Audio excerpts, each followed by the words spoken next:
Hi, my name is Jessica Townsend, and today I will be talking a little bit about feeding difficulties and dysphagia management. So first, I'm just going to talk about feeding a little bit, and the definition of feeding, or otherwise known as self-feeding, is defined as the process of setting up, arranging, or bringing food from a surface such as a plate, a cup, or a bowl, and bringing that food to your mouth. And eating is the ability to keep and manipulate food or fluid in the mouth and then swallow it. So some of the most common medical diagnoses associated with feeding dysfunction include prematurity, neuromuscular abnormalities, structural malformations such as a cleft lip or a palate, and gastrointestinal conditions, visual impairments. Children with diagnoses such as these may have difficulties feeding due to physiological abnormalities.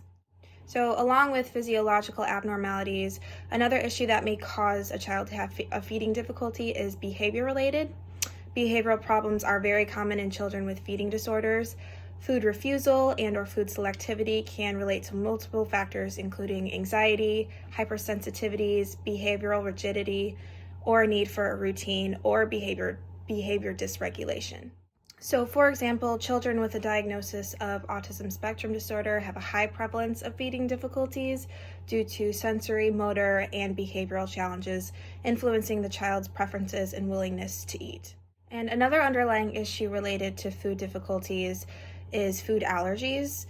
Food allergies are a common medical condition that can influence a child's success with feeding. Food allergies may create significant discomfort, resulting in a negative experience associated with eating.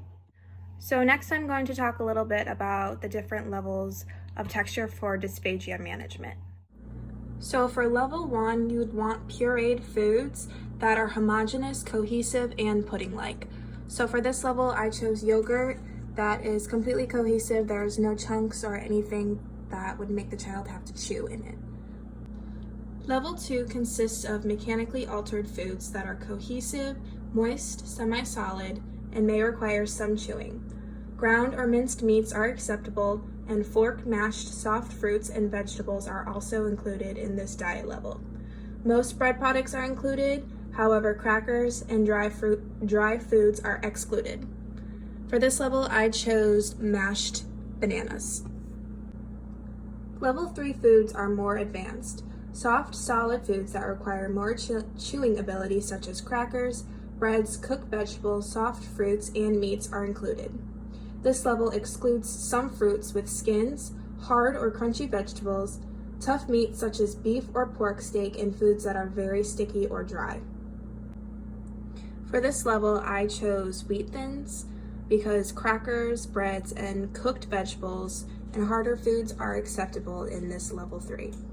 For level 4, there are no food restrictions and everything regular is included. For this one, I chose fruit snacks because they are a little bit sticky and they're harder, but at a level 4, it is acceptable to have a food such as this.